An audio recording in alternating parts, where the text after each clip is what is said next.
Because especially with the 2025 lens, Nirvana, although still a band that's appreciated by many people, is turning into a brand a lot. Yeah. You hear Nirvana is my favorite brand. Yeah. And I mean, I have my own, thoughts and feelings on that, but I think it is what it is, but people shouldn't lose sight of who Cobain was and what he stood for.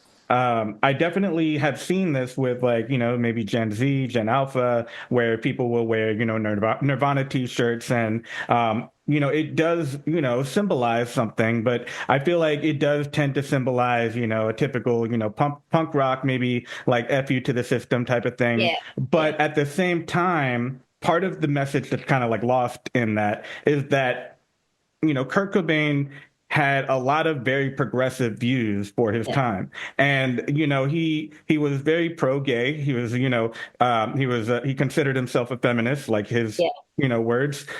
He was anti-racist and all of these things. He was a very compassionate person. In terms of social rights and things like that. And that doesn't necessarily get attached to the Nirvana brand whenever people think about it. When you see it on somebody's T-shirt, it's not. There's nothing at all that signifies this. This is a guy that went out in multiple performances wearing a dress in the yeah, 90s, right? And yeah, like that's controversial now, right?